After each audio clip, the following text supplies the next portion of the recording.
하나님의 사람도요, 예수 믿는 진부름꾼도요, 어려움이 있어요. 어려움 없는 게 아니에요. 그러나 절대로 두렵지 않아요. 하나님의 손이 나를 붙들어 주기 때문에. 여호와의 오른손이 나를 붙드시니 7번 넘어졌다가도 8번 일어나요. 왜? 내가 아니고 하나님의 손이 나를 붙들어줘요. 믿는 사람도 어려움 당해요. 하지만 주님이 나와 함께하기 때문에 강하고 담대한 확신을 가지고 살아요.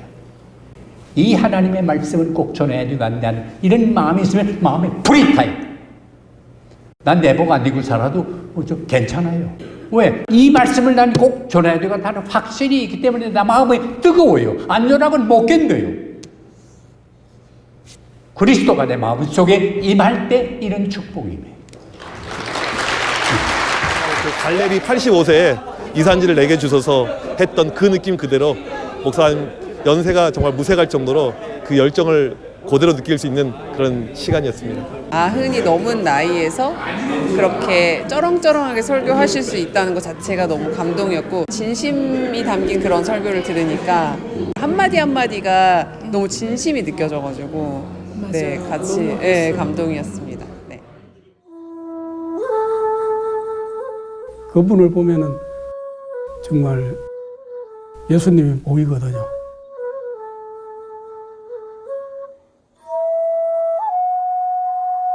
백번 구부려도 구부리지 않는다.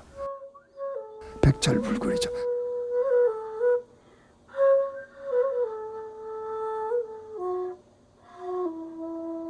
목회자들의 목회자, 목사들의 목사, 목사들의 아버지. 강하고 담대해라. 강하고 담대해라. 강하고 담대해라. 그럼 어떻게 강하고 담대할 수 있나?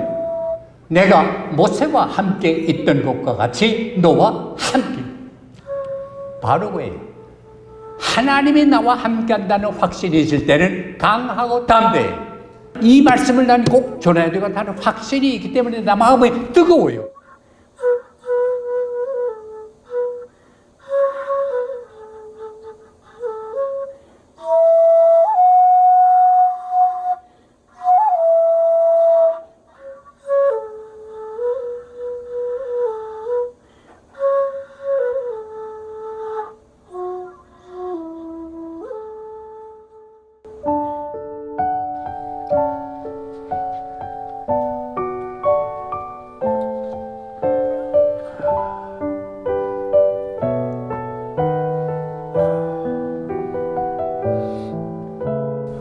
나 박조준이에요. 나 지금 갈보리교회 원로 목사로 했고요. 그 이상은 못했어요.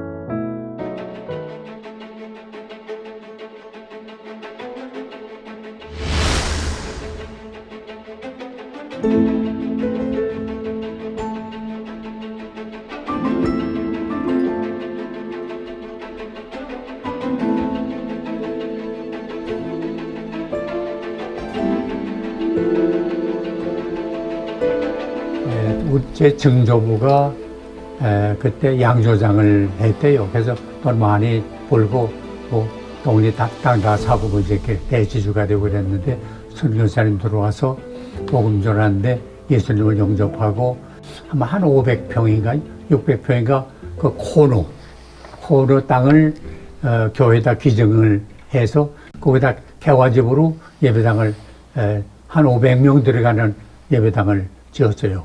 그때 500명이라면 평양의 장대원 교회가 제일 컸는데 그 사이즈하고 맞먹는 사이즈예요. 그래서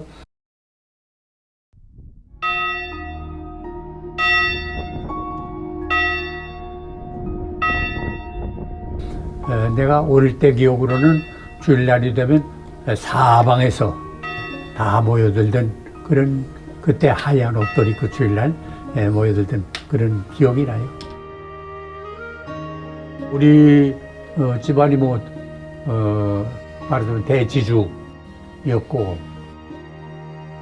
우리 아버지 또 우리 삼촌 우리 고모 아들 둘 딸 하나 나서 다 좋은 학교 다니고 그러니까 동리에서 참 복받은 집이다 하는 말을 들었다 그래요. 우리 아버지가 이렇게 23살에 세상 떠나고 우리 삼촌이 26살에 세상 떠나고 그러니까 코가 변해서 저 집이 예수 믿어 복받았다 참 부럽다 했는데 저 집은 예수 믿다 망했다 해버려서 우리 할머니가 부끄러워서 한동안 교회를 못 나갔어요.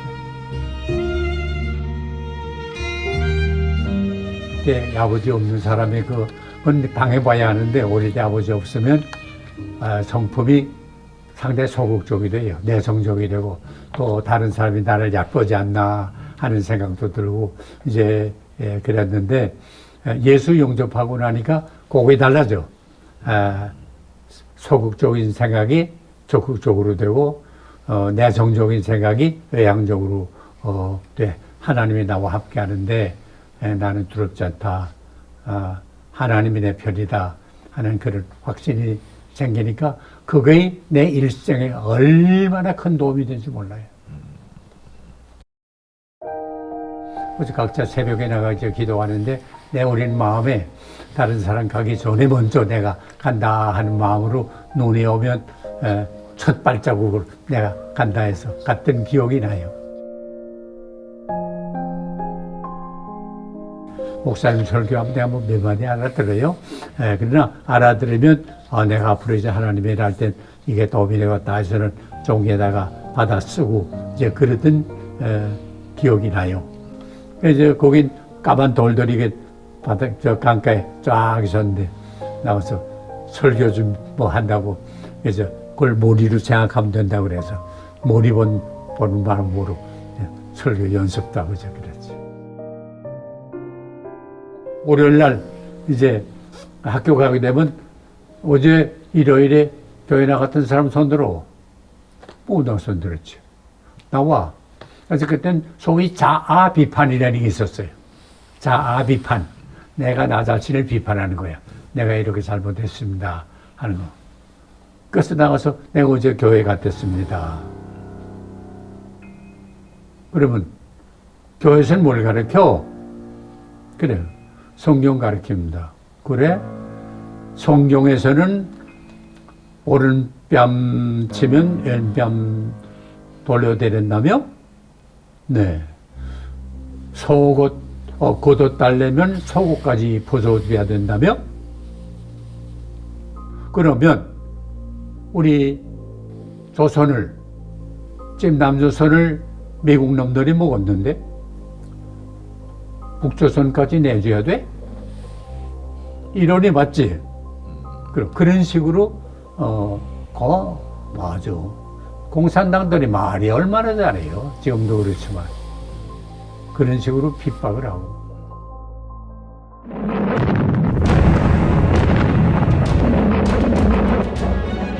마침 그때 남한에서 그때 6.25 당날 챙겨대 남한에서 올라와서 국군이 올라왔다가 또 후퇴하지 않았어요?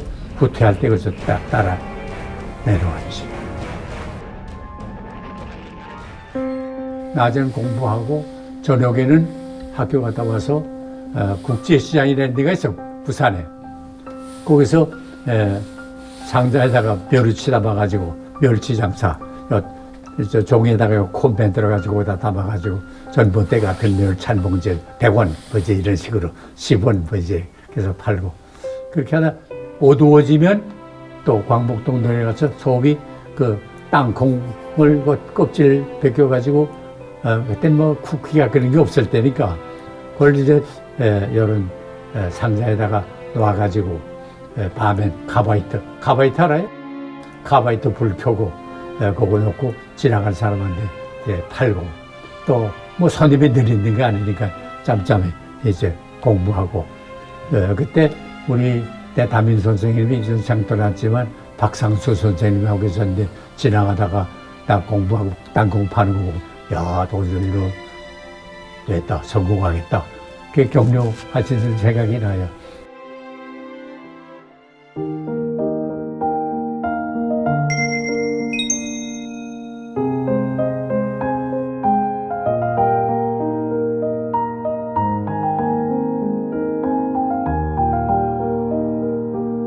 원래 난 가는 길이 있으니까 서울대학으로 종교학과로 갔지.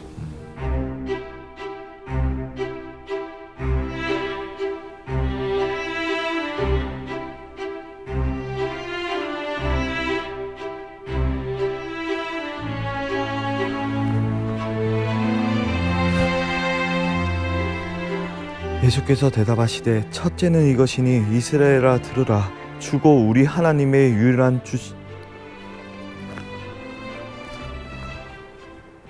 근데 주로 고려서약이면서 요만한 그 성경책 신약 성경 그 시편 붙은 거 그걸 내내 읽어서 하루에 10장씩 읽었어요. 이 마음을 다하고 목숨을 다하고 그때는 여수처럼 복잡하지 않잖아요. 그러니까 걸어 다닐 수 있고 1시간 걸어가면 되니까 주곧 우리 하나님의 유일한 수십 번 읽었죠. 한 달이면 한 번 읽었으니까 어느 말씀 어디 있다는 거 되게 다 알고 또 그 말씀이 어디 있다는 걸 알았기 때문에 설교 준비하는데 아주 도움이 되죠. 그리고 가만히 있어도 탁 떠오르고 그러니까.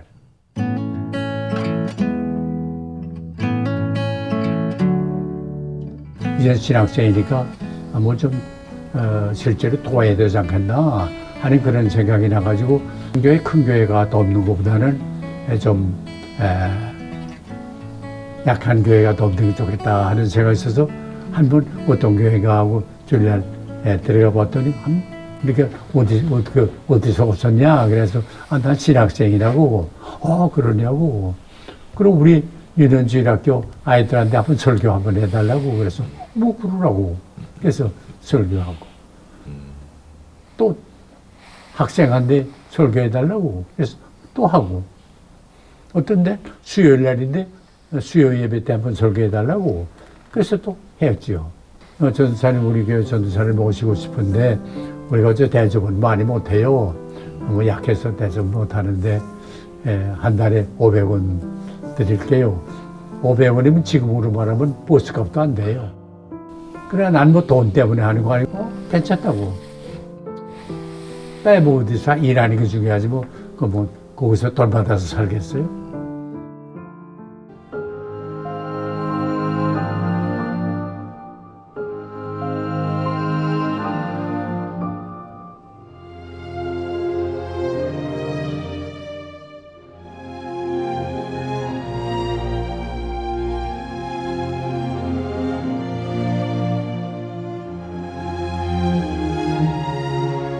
졸업하고 목사고시 보고 10월 달에 목사 안수 받았는데 감격스럽지요. 그래서 참 눈물로 기도하면서 나를 이렇게 전 목사 적어줬는데 나는 그저 말씀대로 주님이 오라시는데 뭐 좋고 나쁘고 멀고 가깝고 따질 것 없이 오라시는 대로 묻지 않고 가겠습니다 한 거예요. 근데 그저 그대로 이루어지더라고요. 저녁 때가 됐는데 지금으로 말하면 한 4시쯤 됐을까? 어느 분이 오셔서 목사 안수 받은 지 내가 5대 되더네. 딱 때요. 어디서 왔었어요? 그러니까 여기 박 목사님 댁이죠? 그래. 박 목사가 내가 낯이 설잖아요. 목사 안수 받은 지가 5대밖에 안 되니까. 근데 가만히 생각해보니까 내 목사 됐거든. 내가 기도했더니 벌써 이렇게 5대 만에 응답됐구나. 내가 물어보지 않고 어디서 오셨어요? 물어보지 않았어. 내가 어디든지 가오리다 그랬거든요. 어딘지 몰라. 한참 나가니까 한강다리를 건너가더라고요. 그래서 어디로 가는 겁니까? 그러니까 영동 보러 갑니다. 그래요. 교회에도 예배당 건물도 없고 그저 한 20여 명이 모이는 다른 교회에서 이제 나온 사람들인데 이 교회 이름이 뭡니까? 그랬더니 아직 이름 없고 목사님 모신 다음에 목사님 너의 이름 지라고 안 지었어요. 그래요, 그래요? 그러면 뭐 영등포에서 은혜 있는 교회 되면 되겠네요. 그래서 영은 라는 걸 짓고 우리 아이도 거기 가서 다 낳았는데 맏아들 영훈 또 딸들 은희, 은영 해서 그건 개척했기 때문에 그 교회를 잊지 못해요.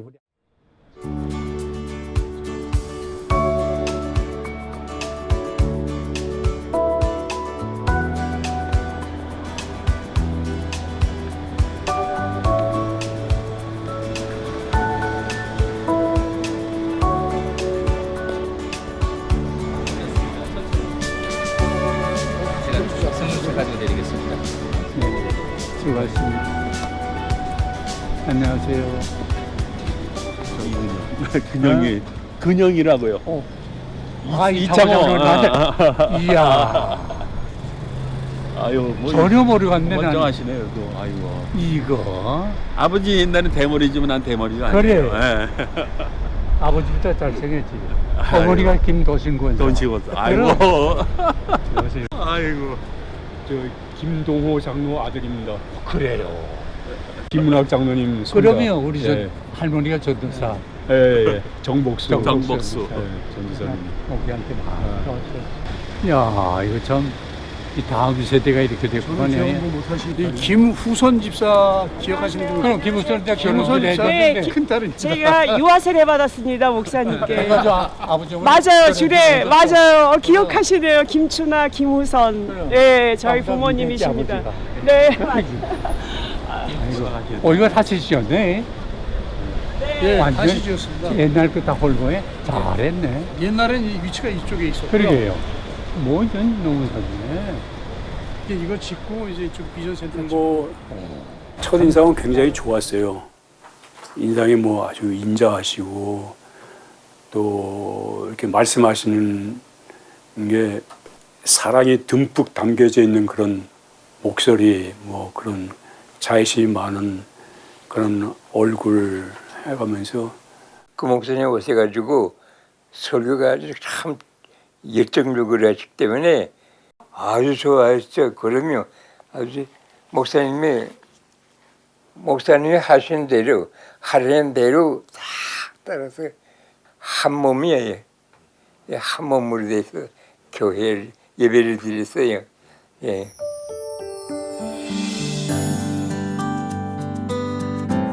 그때는 여기가 전부 밭이었어요. 그리고 여기는 개천가고 진짜 목사님도 고생 많이 했어요.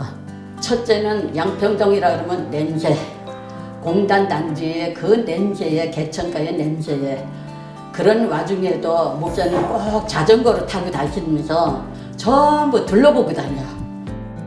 그리고 이제 신방을 가도 그냥 하나하나 한 집에 신경을 쓰더라고. 그러면서 너무 인자하시더라고. 그런 거 보면은. 새벽마다 늘 교적 보고 신방하면서 하니까 우리 그 집 숟가락 세는 걸 말할 거 없고 애들 학교 몇 학년까지 다 알았어요. 내가 그때 떠나올 때 한 1,200명, 1,500명 됐거든요. 그때가 목회 재미가 있었어요. 이게 정목사님이네. 여기 그래. 보십시오. 이쪽에 본당 처음에 올릴 때 머릿돌 맞아. 목사님 여기 계시고. 그래. 이게 우리 김장로 아버지. 예, 저 김상준 할아버지지. 어머니 정복수 권사님. 정복수 권사님. 김서빈 장로님. 아까 그 저기. 그래. 김승성 장로님. 그래. 이창호 장로도 있잖아요. 그러지. 목사님 어디 계세요? 여기. 완전 총각이지. 요 27살 났을 때. 아이고 반가워. 이 교회를 손수 지으신 거예요? 내가 지금 아니 나 때 지었지. 그러니까 손수 지으신 거랑 마찬가지죠. 아니 이쪽은 목사님 계실 때 지은 거예요.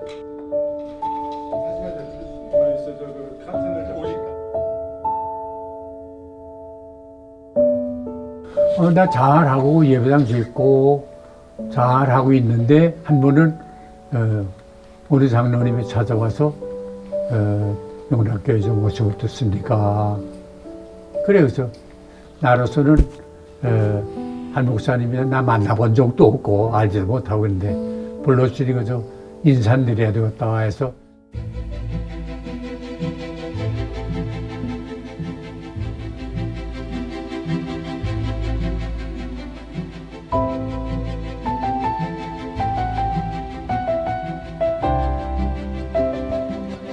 어째 그래? 생각 좀 해보셨나요? 목사님 저를 불러주신 건 정말 감사한데 저는 영웅교회를 떠날 수가 없습니다. 이 교회에서 반대가 워낙 심하고 저도 이렇게 떠나는 건 원치 않습니다. 죄송합니다. 거의 유력한 장로가 안 계시는구만. 그래요. 한 목사님이 그러시더라고. 나 아직도 기억나는데 그 유력한 장로가 안 계시더만. 그래요. 그 뜻이 뭐냐면 그 좀 유력한 분이 계시면 그 젊은 사람 좀 보내서 키워드리는 게 좋지 않겠나 하는 뜻으로 말씀한 거예요. 근데 나는 그때 또 어떻게 그걸 받아들이는 거니? 장로도 뭐 유력한 사람이 있고 무력한 사람이 있나? 그런 생각이 들더라. 그 이제 젊은 사람이 오기야, 요거. 3년 후에 다 자리 잡고 임식도 하고 다 했는데, 그러니까 6년 되던 했는데, 내가 27, 그러니까 가서 8, 9, 33살 될 때인데, 부르더라고. 그래서 가라 마라 하다가 한 번은 꿈을 꾸는데, 한 목사님이 강단에서 말씀을 하시다, 꿈이야. 말씀을 하시다가 그 쓰러지더라고요. 그래서 내가 올라가서 받쳐드렸어. 그래서 이제 그 꿈을 꾸는 순간에 이거 한 목사님 도와드려야 될 그 꿈 같다. 이거 왜 이런 꿈을 꾸지? 그래서 마음을 정하고 좀 도와드려야지. 뭐 또 2번씩이나 부르는데 가야지. 그래서 교회에다 이제 하고 노회에다 이제 위에 목사니까 노회에다 이제 사표를 냈죠. 했더니 뭐 교회가 난리가 나고 한참 붕할 때니까 교인들이 아니 뭐 용락교서 목사 미국 보내는데 우리도 보낼 수 있다. 뭐 그거 문제냐 하면서 대모가 나고 난리가 났어.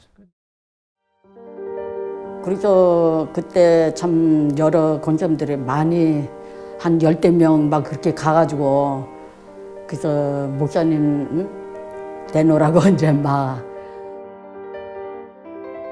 위에 목사의 노예지 결정해야 되잖아요. 어떤 쪽에서는 그 젊은 목사 보내자. 그리고 또 어떤 목사 교회가 그렇게 반대하는데 보내는 법이 어디 있냐. 이제 그렇게 양반 되더라고요. 근데 투표에 앞서 의견들을 들어보도록 하겠습니다. 각자 의견들 주십시오.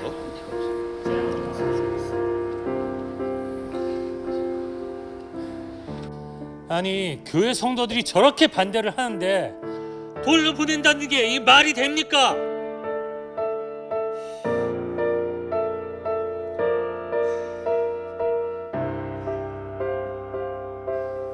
그래도 젊은 목사인데 큰 교회에 가서 더 배우게 해주는 게 좋지 않겠습니까?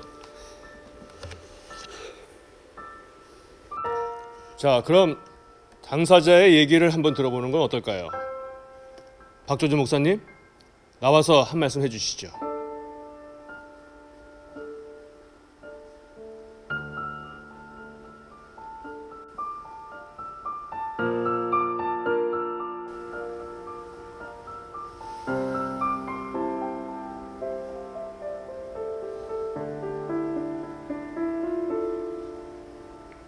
저는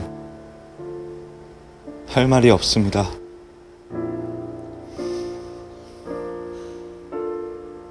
죄송합니다. 내가 나가서 뭐 할 말이 있어요. 더구나 저쪽 발코니에는 그 교회 장로님들, 집사람, 권사님들이 꽉 차가지고 앉아 있는데 내가 무슨 뭐 섭섭한 일이 있어 나가는 것도 아니고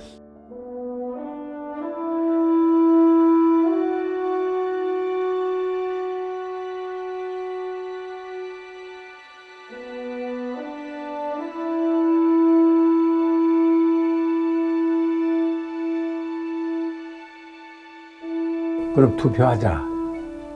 그래서 투표하는데 몇 표가 더 보내드리자 하는데 몇 표가 더 나고 그래서 그 결정대로 제가 떠나게 됐죠.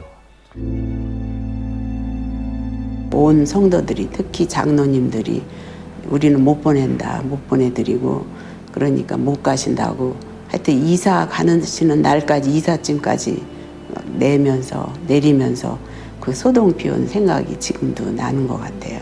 울고불고 했어요. 온 교인들이 뭐 다 울고불고 뭐 가시면 안 된다고 뭐 소리치고 뭐 하여튼 그런 기억은 있어요. 저도 막 울고 그랬으니까.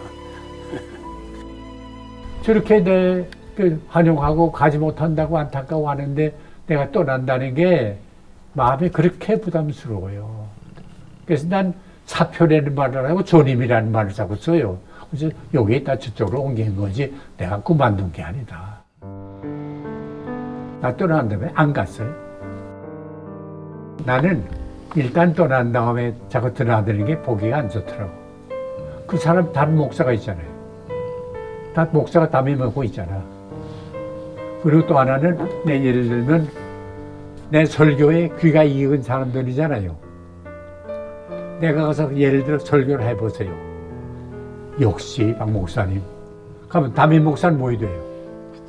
난 그거 원치 않아요. 이 시간에는 우리 박주전 목사님께서 나오셔서 난관을 극복하고라는 제목으로 말씀을 전해주시겠습니다. 세상은 두고 가는 세상이니까. 다 두고 가는 세상. 올 때는 잡는다고 와요. 애들 갓난아기 낳는 거 보면요. 으악 하면서 나오는데 손을 뻑 잡고 나오더라고요. 그 철학적인 의미가 있어요. 뭔지 아세요? 접죠. 돈도 접죠. 권력도 접죠. 명예도 접죠. 그죠? 다 접죠. 접자고 나와요. 갈 때는 어떻게 가는지 아세요? 쪽 펴고 와요. 난 세상 떠나는 분 많이 봤어요. 자기가 안 펴면요. 옆에서 펴줘요. 이야.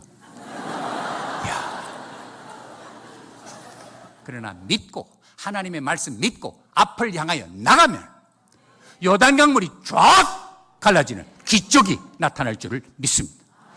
믿음의 기적이 필요합니다. 신앙생활은 40여 년 만에 왔겠죠. 그러니까 그때 같이 일하던 분들도 내가 나이 늙은 것처럼 다 나이 다 늙고 나보다 나이 연세가 많던 분들은 뭐 더 말할 거 없고 그런 이미 세상 떠난 분들도 있고 오래됐지만 이젠 60년 됐죠. 60년 넘었지만 그 교회 장로님들, 장로님 아들들 다 있으면 아직도 기억해요, 내가. 내가 그 교회를 잊지 못하지요. 명실공히 오늘 세계의 교회입니다.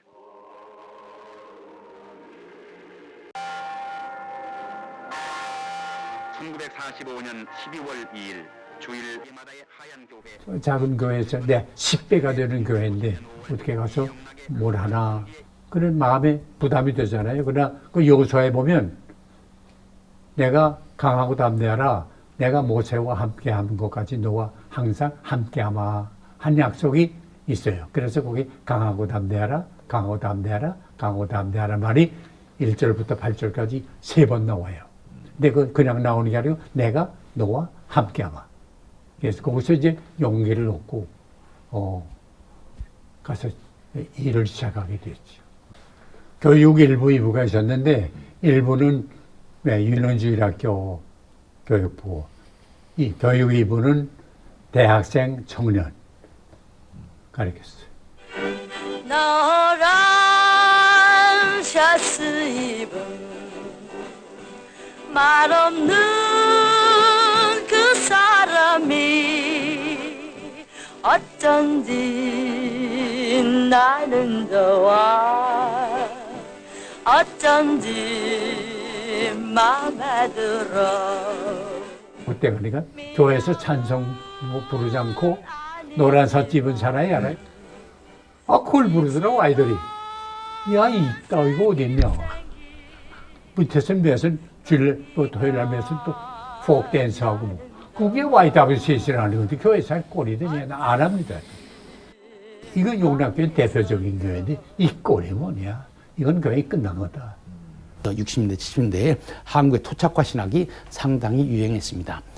또 다른 한편으로는 또 제국주의에 맞서가지고 민중을 강조하는 소위 민중신학, 해방신학 이런 것들이 있었고 새로운 기존 체제를 부정하는 그러한 네오 막시즘 같은 것들이 있어가지고 소위 반문화운동, 기존 질서를 다 부정하는 그런 운동들이 있었던 거죠. 그런 것들이 우리 한국교회에도 많이 들어와 있었고 박주준 목사님이 목회하시던 그때는 60년대 말에는 박주준 목사님이 부목사님이셨습니다마는 영락교회 대학부에도 거기에 상당히 들어와 있었습니다. 내 신앙으로서는 그게 맞질 않아요. 그래서 우리 당회장 한 목사님대로 말씀을 드렸죠. 나는 그 교육 받아서 해야 되겠는데 지금 와 보니까 제 신앙하고는 너무 맞질 않습니다. 또 난 이런 교회는 할 수가 없습니다. 그러니까 한 목사님 말씀이 오라. 그런 건 박 목사님 소견대로 소신껏 일하세요. 모든 책임 내가 질 테니까 소신껏 하세요. 그래도 괜찮겠습니까? 그래, 하라고 내가 다 책임진다고. 그때 학생회장, 청년회장 다 사임시키고 그 조직을 다 해가지고 해산시키고 말았어요. 그래서 기도하는 그룹을 불러가지고 그 사람들 기도하는 성경 중심으로 기도하는 사람들을 중심해가지고 새로 조직했지요. 이 교회를 청년들을 바꿔야 되겠다. 그래가지고 과감하게 복음적으로 청년들을 이제 새롭게 만들었는데 그 영락교회로서는 큰 사건입니다. 그래서 71년도인가 대학부를 해체하는 그런 영락교회 역사에 있어서 상당히 중요한 그 일들을 했는데 그때부터 박주준 목사님은 교회는 신앙적으로 복음적으로 나가야 되는 것이 아닌가라고 하는 분명한 확신을 가지지 않았나. 한 1년 지나니까 자리가 잡히더라고요. 노란사츠 대신 또 뭐 토요일 밤에 대신에 그때 내가 인터바시티 펠로십이라고 미국의 그 대학생 모임에 그때가 미시간에서 모였댔나. 그때 수천 명 젊은이들 모였는데 복음송가를 부르는데 그렇게 은혜가 되더라고.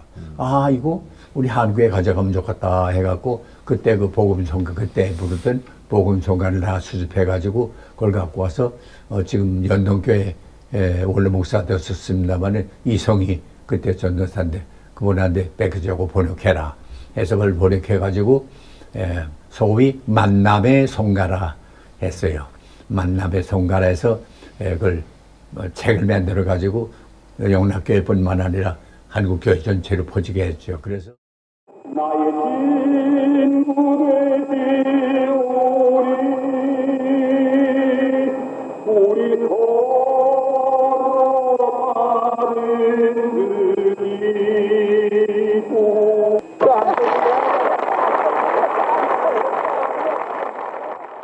또 우리 젊은 사람들이 찬송가 외에 부를 수 있는 그런 음악들이 없었기 때문에 목사님이 이제 그런 관심을 많이 가지셨고요. 네, 그렇게 해서 그 당시에 우리 대학부를 중심으로 해서 이제 그 당시에 흔히 말하는 복음성가를 그때는 번역곡이죠. 예, 번역을 해서 만남의 송가라고 하는 책을 만들게 되었습니다. 그 만남의 송가라고 하는 책이 바로 이 책이에요. 우리 대학생들이 이제 이 만남의 송가라고 하는 노래를 통해서 이제 복음성가를 부르게 되고 아마 이 만남의 송가가 박조준 목사님 계실 때에 제가 볼 때는 복음성가 제1세대로서 아마 복음성가를 이렇게 집약해서 아마 책을 만든 건 아마 제가 볼 때는 대한민국 처음일 거예요. 글쎄 나 미국에 있을 때 어느 지역에 갔더니 금요일 날인데 소위 눈 프레어 미팅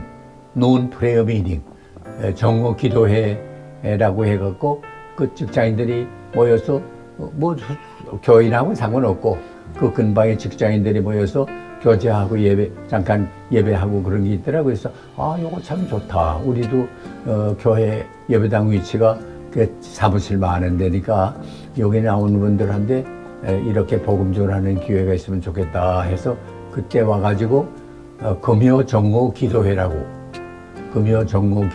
했는데 지금도 한다 그래요. 자리에 나오신 모든 여러분들을 또 환영하며 축복하며 찬양하며 나아가겠습니다. 저희 아버지 분들을 축복하며 찬양합니다. 당신은 하나님, 당신은 하나님의 언약 안에 있는 축복의 통로, 당신을 통하여서 열방이 주께 돌아오게 되리.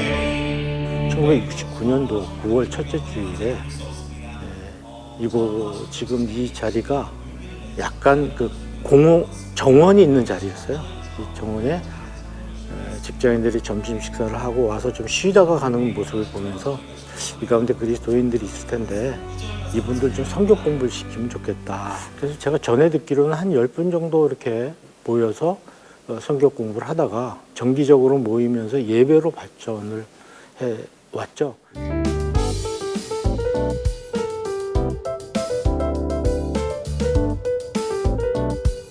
회사원으로서 직장인으로서 루틴하게 하나님 말씀 안에서 사는 게 좀 어렵긴 하거든요. 예.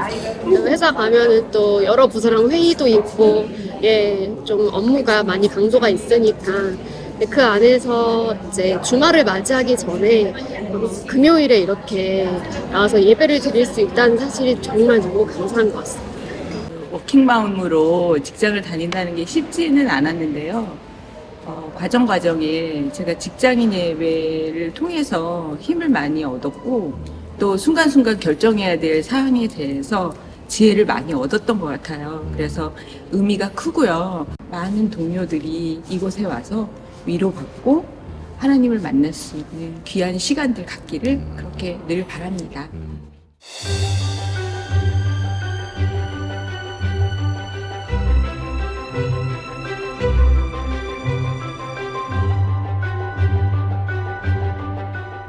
그때는 정회 제도가 부목사가 담임 목사 될 수 있을 때니까 그 많은 부목사들이 내가 되지 하는 그런 것들이 나보다 좀 나이 있는 분들도 있고 하니까 나는 그때 나이가 젊잖아요. 33 했으니까 어떻게 그 교회를 맡다는 건 상상 못하고 5살, 7살 위에 있는 분들이 다 그런 생각을 하고 이 얘기 돌아가더라고. 근데 나는 관심도 없고 나 하는 건 나 할 것만 한다 하는 생각으로 했죠. 나는 그 교회 맡으려고 솔직히 생각 안 하고 나 할 일만 하고 그래서 내가 한 목사님한테 신세졌으니까 내가 계신 동안 심호하시는 동안은 정성껏 내가 갚는 마음으로 일해야 되겠다 하는데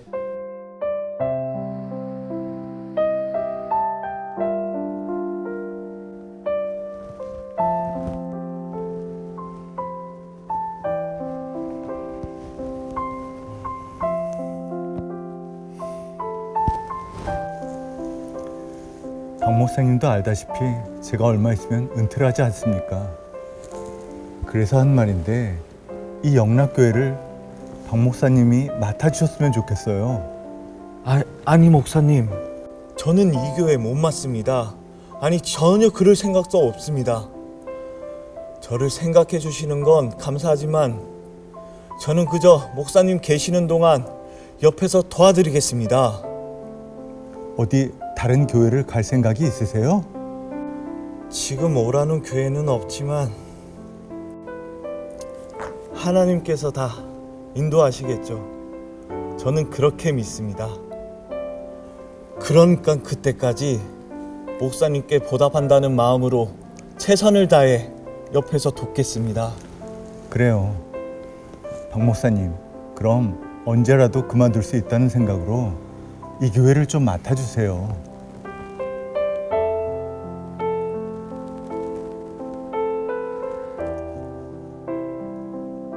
뭐 사실이란 말이지만 그 교회 맡으려고들 별짓 옆에서 별짓 한 사람 많아요. 근데 난 그 너희들 맡아라. 나는 이 교회에 관심 없다 하니까 오히려 하나님은 그걸 맡기더라고.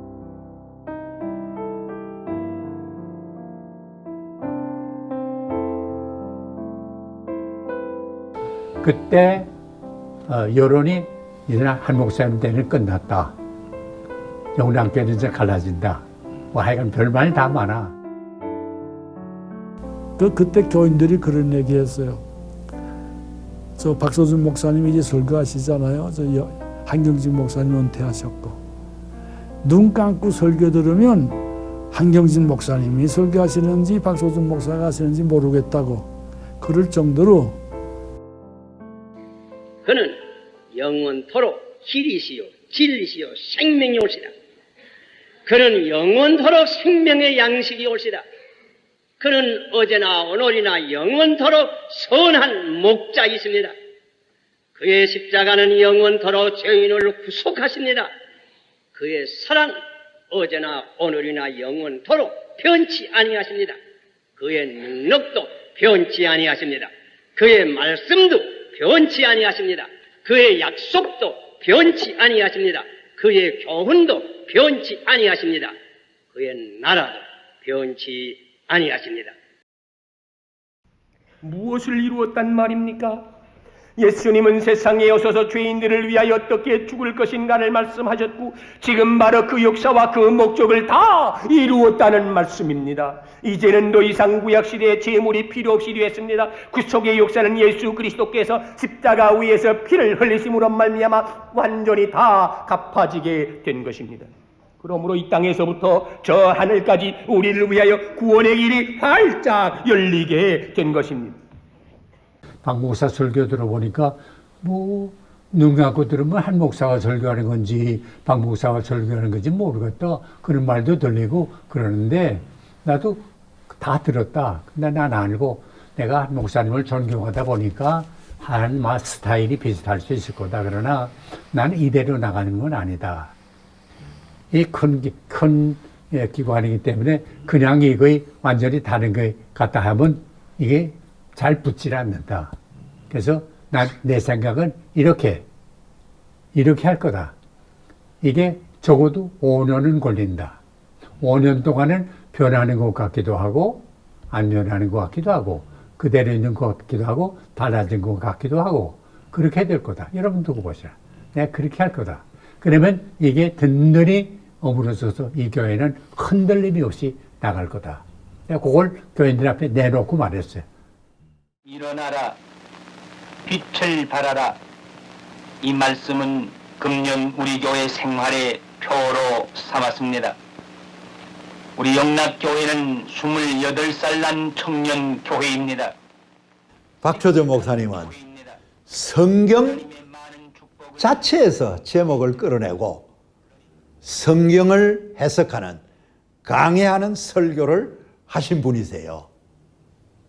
그게 그분의 설교의 특징입니다.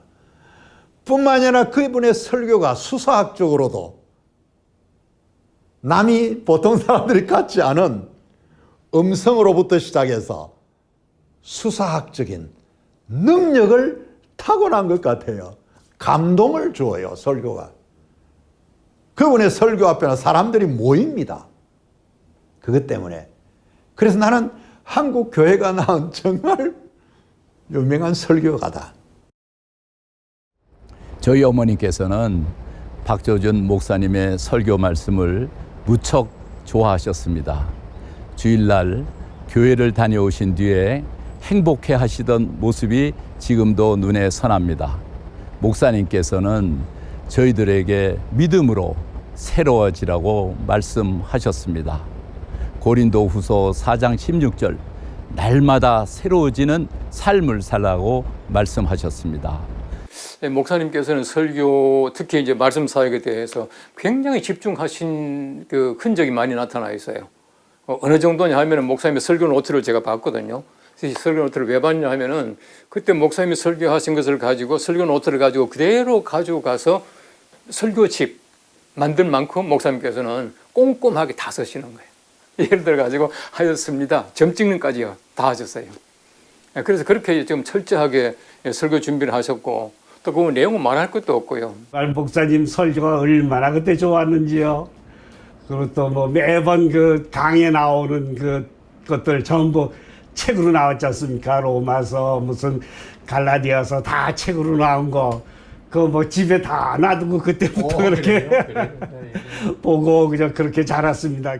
박조전 목사님의 설교에는 항상 성서 중심적이고 복음적이고 경건한 그리고 장로교 중심의 그런 주제가 항상 그 주제가 되어 왔고 따라서 그의 설교가 그런 데서 벗어난 적은 없다고 생각합니다. 따라서 그의 설교가 어떤 의미에서는 세계적인 교회로 지금 성장한 한국교회의 주류를 형성하는 그런 신앙을 계속해서 보존하고 키우고 발전시킨 그리고 보존한 그런 거대한 인물로 한국 역사에 남는다고 생각합니다.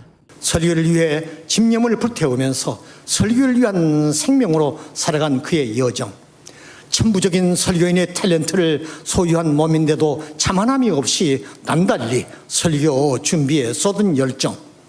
흐트러짐 없는 예언자적 결의와 자세, 말씀의 종으로서 말씀의 주인에게 누를 끼치지 않으려고 애쓰는 그의 언행심사의 모습, 그 많은 설교의 원고와 작업에 시종여일 본을 보인 정성, 원고로부터 한 단어라도 이탈하지 않으려고 애쓰는 정직한 설교자의 모습, 심혈을 기울여 고요한 바다처럼 성난 파도처럼 온몸 바쳐 외치는 선포의 순간, 어느 것 하나 잊을 수 없는 그의 성원 운반 일념의 광채가 우리 앞에 선합니다.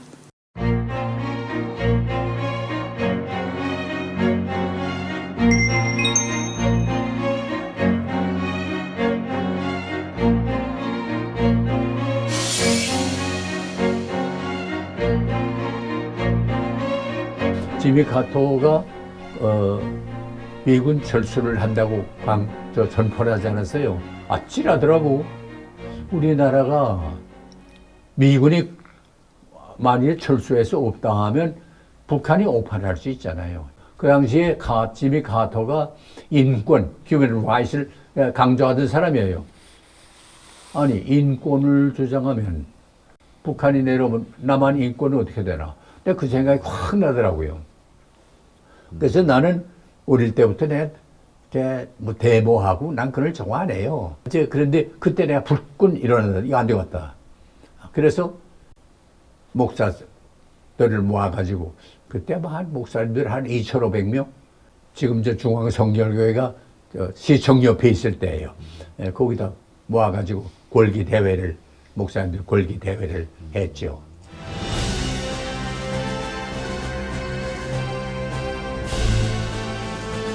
설명이 이제 주로 큰 데모가 됐거든. 근데 경찰들이 나오더니 내가 맨 앞장섰는데 경찰이 그래 아직도 이거 이러시면 안 되는데요, 이러시면 안 되는데요 하면서 길을 비켜주더라고. 그러니까 그러기를 바라는 거라. 대사관저에 가서 이제 성명서를 낭독하고 대한민국 만세 부르고 뭐 바가작작 했지. 그랬더니 그 이튿날 미국에서 특사로 하비부 대사 특사를 보내왔어요. 그래서 대사관저에서 나를 불러 좀 만나자고. 안녕하십니까, 박사. Nice to meet you.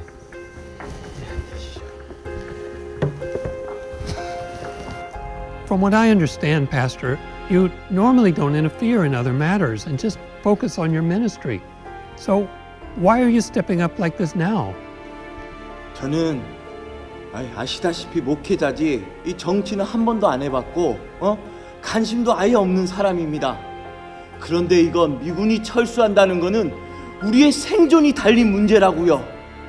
제가 이북에서 내려왔는데 이 남한의 경치가 좋아서 내려온 것도 아니고 먹을 것이 없어서 내려온 것도 아니고요. 그저 신앙만 지키기 위해서 내려온 거라고요. 그런데 미군이 철수하면 이거 어떻게 되는 겁니까? 아니, 카터 대통령이 이 인권을 매우 중요시 생각한다던데 우리 남한에 있는 이 크리스찬의 인권은 이거 어떡할 겁니까? 저는 가만히 안 있을 겁니다.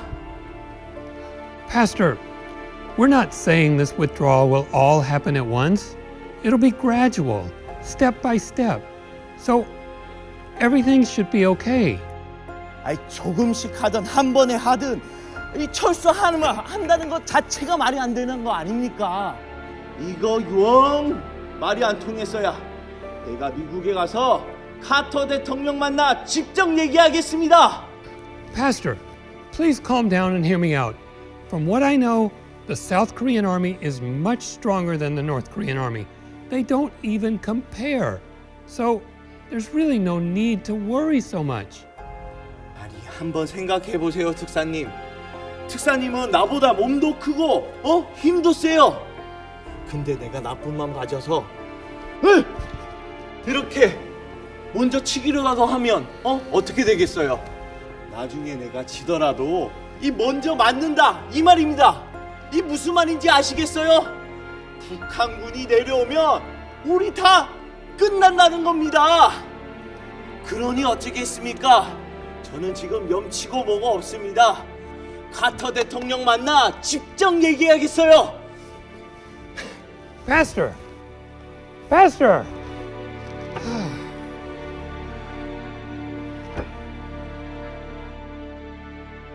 철수하는 걸 동의하는 거로 Peace USA 총회에서 안건을 내놓은 거예요. 모여가지고 밤새 토론했죠. 그래서 우리 현실을 다 말하고 이게 지금 정부가 잘못됐다. 나 영락교에서 완 목사인데 우리 교회 청년들이 수천 명 모여서 자유롭게 활동한다. 이 신앙에 무슨 장애를 받거나 제재를 받는 게 하나도 없다. 이런데 너 철수도인데 난 박정희 씨가 잘 안 되는 것도 아니다. 그러나 쥐잡기 위해서 톡을 깨뜨릴 수는 없지 않느냐. 그러니까 있을 수가 없다. 그래서 밤새껏 토의해가지고 결국 그 커미티에서는 미군 철수하는 걸 제거하라 하는 거로 바꿔놨어요. 그래서 그 총회에서 했는데 난 그게 내가 했다는 건 아니고 개미가 쳇바퀴 돌면 제가 힘으로 도는다고 근데 그건 아니고 그래서 하나님께서 역사했어요. 그래서 제일 첫 번은 주한미군 철수를 지지했던 성명에서 그다음에 감군으로 말을 바꿨고 그런 영향을 미치는데 박조준 목사님과 장로교 통합 측 그리고 그 배후에 있는 영락교회가 큰 중요한 역할을 했다. 미국 장로교회는 미국 사회에서 주류 교단이기 때문에 이런 교단들이 각 그 미국의 그 정부에게 우리는 주한미군 무조건 철수하는 것을 반대한다라고 하는 것이 미국 정부에 큰 영향력을 미칠 수가 있는 거죠. 이런 측면에서 이제 박조준 목사님이 앞장서서 크게 활동을 하셨고 정치에 가담하는 건 아니지만 정치에 대해서 잘한다 못한다 하는 데 대해서는 바로 지남침 노릇을 해야 돼. 그건 해야 된다고 봐요. 1980년 봄 파주 시위를 벌였다. 그때 신군부가 우리나라를 이제 말하자면 집권하고 있을 때가 돼서 그게 우리 자유민주주의 국가로서는 자유를 억압하는 신군부의 독재에 하자랐어요. 그래서 난 그분들이 하는 일이 옳지 않다는 걸 내 마음에 새겼기 때문에 그걸 나는 지지할 수는 없고 반대했어요. 노골적으로. 그때가 50 시대였는데 아모스 선지자처럼 그 시대의 어둠을 깨우는 말씀을 많이 하셨어요. 그래서 그때는 서울 시내 많은 사람들이 영락교회 수요 예배에 몰려들어가지고 수요 예배가 다 수용을 할 수가 없어가지고 수요 저녁 예배를 1부, 2부 이런 식으로 드릴 때였거든요. 수요일 날에 15,000명 모였어, 수요일 날. 세계에서 아마 15,000명 모인 데는 없을 거예요. 그때가 조금 더 청년들, 전두환이가 한참 그게 독재할 때니까 귀가 그리울 때고 속이 탈 때야.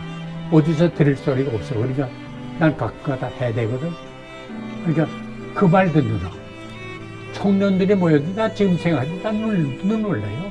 밥도 안 먹고 오는 거야. 뛰어오는 거야. 군인들이 나라를 지키는 일에는 관심이 없어지고 정치하는 맛을 들여서 중이 고긴 맛을 난 것처럼 돼버리면 이거 큰일 납니다. 군인들이 이런 짓을 하면 미안한 말이지만 나라는 누가 지킵니까? 누구든지 자기가 맡은 사명이 무엇인 것을 깨닫고 자기 위치에 바로 서서 자기 일을 감당해야 합니다. 그래야 나라가 바로 섭니다. 여러분, 평화의 왕 예수님은 우리의 생에 있는 거울을 바꾸어서 나 자신을 본 것 아니라 세상을 바라볼 수 있는 창을 내어 주었습니다. 아마 당시에 서울 장안에 센세이션을 일으키고 있었었고, 더구나 그 강의 설교를 그렇게 말씀을 따라서 깊이 있게 전하시는 열정적인 설교가는 그 당시에 아마 처음이었을 겁니다. 서울 건교에 있는 신학교 학생치고 아마 안 왔던 사람이 없을 거고요. 또 하나는 심지어 그 당시 김수환 추기경이 살아있을 때인데 저 수녀들 한 10명 우리 영락교 그 옆에 있잖아요. 그 10명 정도 파견해가지고 수요 예배 때 수녀복 입고 와서 예배드리고 그랬어요. 80년대 그때는 이제 항상 청년했을 때죠. 그때는 정의와 공의에 불탈 때 그런 시절이었었는데 그런 게 시원한 말씀 해주시니까 주로 수요일 날 제가 일찍 제 직장이 안산임에도 불구하고 일찍 일 마치고 부지런히 와서 그 말씀을 경청했던 그런 감회가 새롭고 한국 근대 역사 가운데 가장 어두운 시대였다고 하면 1970년대 군사정권, 그 신군부가 집권하던 때가 아니었나 그렇게 생각합니다. 그때 많은 목회자들이 고민을 많이 가지고 있었고 그 시대적인 어떤 몸부림도 있었는데 그냥 몸부림으로 끝났지만 목사님은 그 어두웠던 시대에 온갖 갈등을 각오하면서까지 예언자적인 메시지를 설파하는 데 주저하지 않았고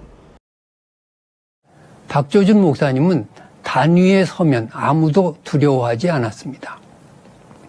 영락교에 내놓으라 하는 그런 지식인들도 많았는데 박조준 목사님은 당당하게 할 말을 하고 복음을 전했습니다.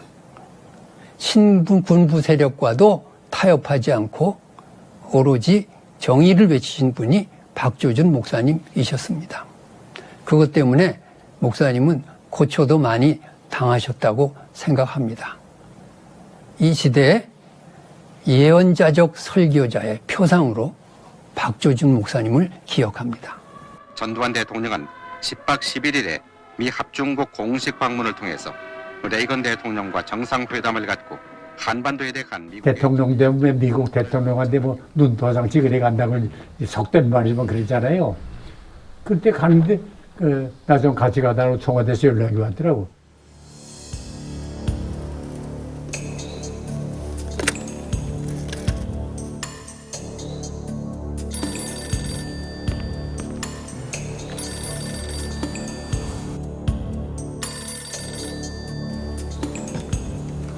아, 네, 여보세요. 박조준 목사님이신가요? 네, 그렇습니다만. 여기 청와대입니다. 아니, 청와대에서 저한테 무슨 일로? 이번에 각하께서 미국에 순방을 가시는데 박 목사님께서 같이 수양을 좀 해주셨으면 해서 연락을 드렸습니다. 영락교회 목사라니까 좀 인정받는 데 도움이 될까 해가지고 막 그랬겠죠. 나 알아요. 근데 난 그런 데 가서 옆에서 눈도장이나 찍어주는 사람은 아니다. 안 간다. 그렇게. 아니 다른 사람도 아니고 각하께서 부탁하시는 건데 거절하시는 겁니까? 이래도 되는 겁니까? 어디 두고 봅시다. 우리나라 기독교 각 교파 지도자들이 마련한 국가와 민족을 위한 조찬기도회가 서울 롯데호텔에서 열렸습니다. 그때 조찬기도회라고 또 청와대에서 연락이 왔더라고요. 조찬기도회 좀 설교해달라고. 그래서 나는 뭐 못해요. 그랬더니 아니 박 목사님 조찬기도회 설교를 왜 못하시겠다는 겁니까? 저를 초청해 주신 건 고마운데 저는 못하겠습니다. 대한민국 목사로서 국가 국가 조찬 기도회에서 설교를 한다는 건 영광으로 생각해야 되는 거 아닙니까? 근데 어떻게 박 목사님은 이걸 못하겠다고 하시죠? 영감이 떠오르지 않습니다. 그럼 이만. 박조준 목사, 어디 한번 두고 봅시다.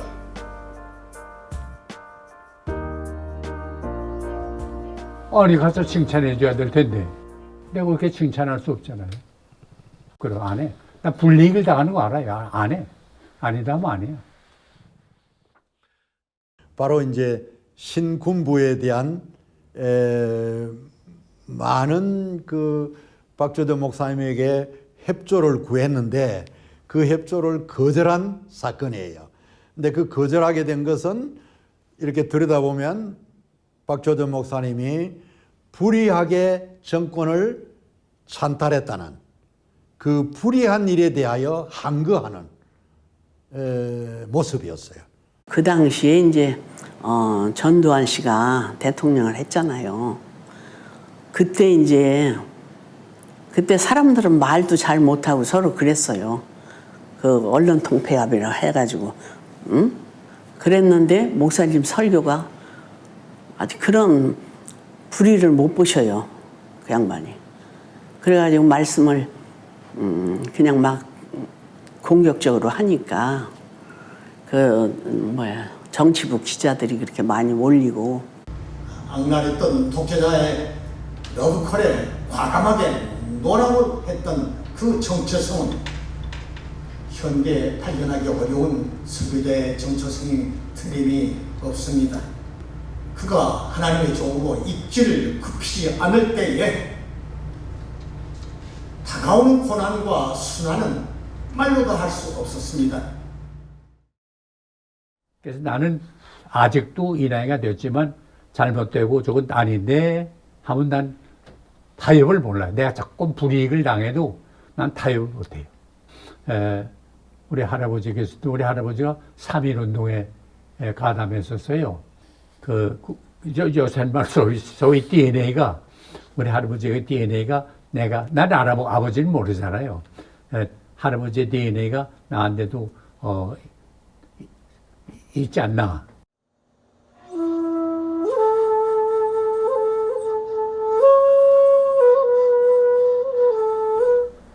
국민학교 5학년 때인가 그 살구 나무 밑에서 할아버지가 저녁에 시원할 때 뭐 필인가 퉁순가 나 그걸 모르겠어 한데 그걸로 이거 부시는데 근데 그때 졸업가가 호다루노 히카리 마도로 이렇게 하는 그런 졸업가 곡이 지금 찬송가로 말하면 천부여 의지 없어서 손 들고 옵니다 하는 곡하고 같아요. 나는 졸업가 한다 해서 이제 호다루노 히카리 마도로 이렇게 하면서 이제 따라 부르면 할머니는 아무 말씀을 하시고 그래서 그만 부시곤 했어요. 근데 8.15 그 광복 해방 공포가 나니까 우리 할아버지가 그 집에 농장에 숨겨놓 왔던 태극기를 들고 그 학교 뜰에 가서 운동장에서 태극기를 흔들면서 애국가를 가르치더라고.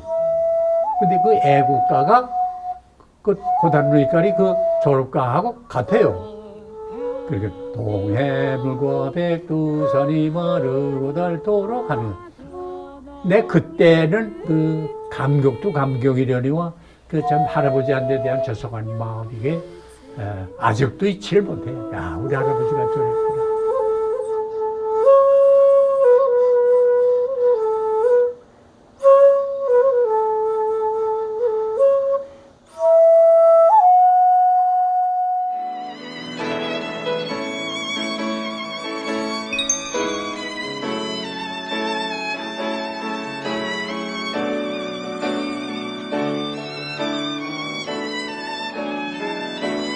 내가 그때 위수술하고 왔다가 이게 다시 덤핑 신드롬이 생겨.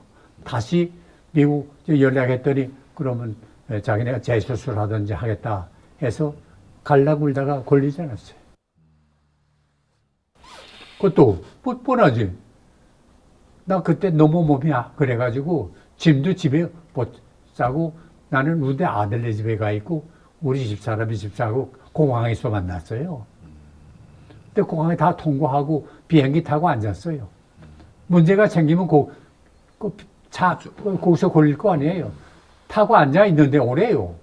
그래서 왜 오래나 했더니 당신 가방에서 이렇게 나왔다 그래. 김포공항 그 사무실, 어느 사무실 몰라도 뭐 3층인가 4층인가 이런 사무실에 들어갔어요. 이미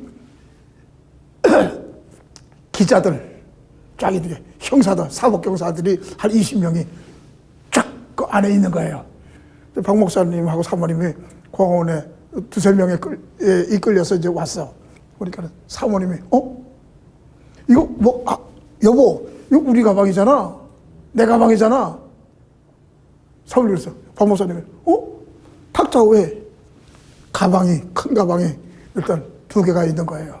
우리 한국 돈으로 이거 달러가 아니고 한국 돈으로 2억 원에 관한 그 달러가 저 돈이 쫙 이렇게 쇳돈이 이렇게 쌓여 있는 거예요. 박 목사님이 일어났어요. 그 앞에 있는 그 공안원 보고 사법 형사지. 이건 제 가방인데요. 이 가방 열쇠는 내가 가졌는데 내가 다 통과시켜서 검사받고 통과시켜서 비행기 수화물 칸으로 들어갔는데 나는 손가방만 들고 비행기 탔는데 왜 여기 있으며 여기 왜 열렸으며 여기 있던 물건들이 왜 밖에 나와 있고 다 올려 있고 그 옆에 이거 돈이 뭐냐 또 도자기가 뭐냐 하니까 여러 여행을 해보신 분들은 알지만 아니 가방이 이제 거기에 검사석을 통과할 때는 무슨 이상한 것이 있으면 그게 불이 들어오게 되고 사인이 나오게 되는 건데 그러면 그 2층으로 출국장으로 올라가기 전에 이미 다 알게 되는 것인데 아무 문제가 없어 올라가가지고 이제는 뭐 이제 비행기 타면 되는데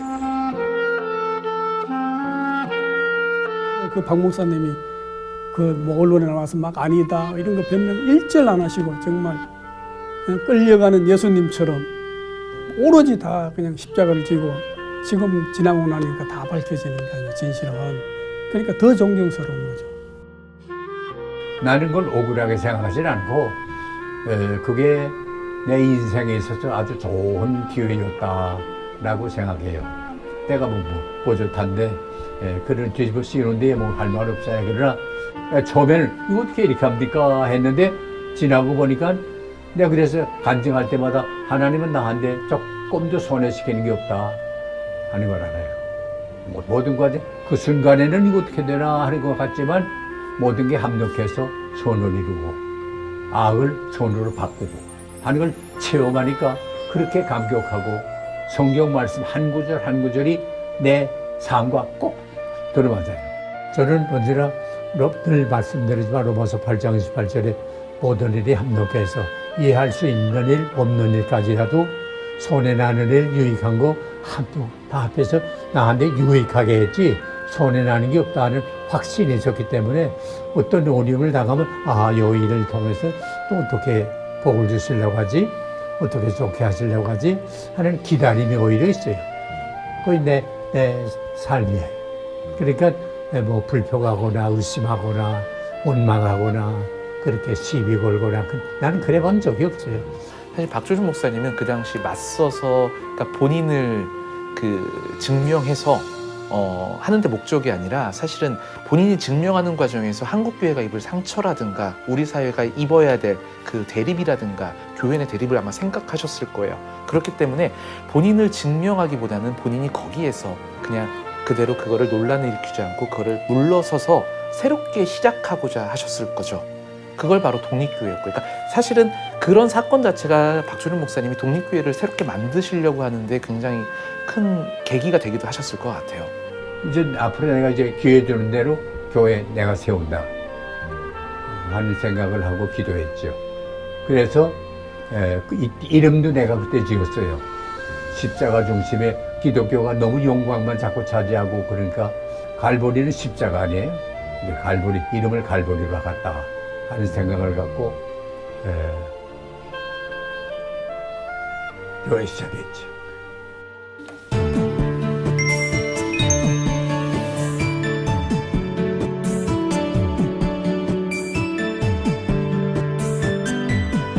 다가오는 어떤 어려움이 있다고 할지라도 주님과 더불어 싸워서 임 목사 이전에 내가 교회를 개척해서 바른 교회를 만들어야 되겠다.